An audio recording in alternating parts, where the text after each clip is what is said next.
የጌታ ሰላም ጸጋ ይብዛላችሁ በመላው ዓለም ላይ የምትገኙ ቅዱሳን እንዲሁም በኢትዮጵያ በሐዋሳና አካባቢ ላይ የምትገኙ ቅዱሳን የእናንተ ወንድም ፕሮፌት መናኝ ከክራይስት ሮክ ዩኒቲ ኢንተርናሽናል ቤተክርስቲያን ከፊታችን ግንቦት 16 እና 17 ለሁለት ተከታታይ ቀናት ታላቅ መንፈሳዊ ኮንፈረንስ በክራይስት ሮክ ዩኒቲ ኢንተርናሽናል ቤተክርስቲያን ላይ ተዘጋጅቷል።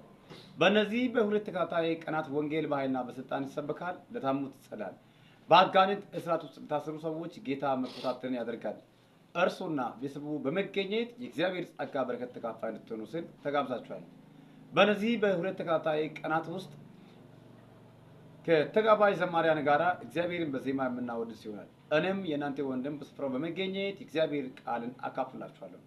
እግዚአብሔር በኃይሉ ከፍ ያለው ነገር ያደርግልናል። እርሱና ቤተሰቡ በመገኘት እግዚአብሔር ጸጋ በረከት ይካፈሉ ስል ጋብዣችኋለሁ። አድራሻችን ሐዋሳ ዳቶ ሳውስ ኮቹም አላፍ እንዳላችሁ ታገኙታላችሁ። ለበለጠ መረጃ ከታች በኩል ባለው ስልክ ቁጥሮቻችን በመደወል እንድታገኙት ይሁን። ይህ ማለት ወደ እናንተ ከደረሰበት ሰዓት ጀምራችሁ ወደ ሌላ ሰዎች እንደስላቸው ለ50 እና 100 ሰው ሼር በማድረግ እንድታደርሱት ይሁን። በያላችሁበት ሰላማችሁ ብዙ ይሁን። ሻሎም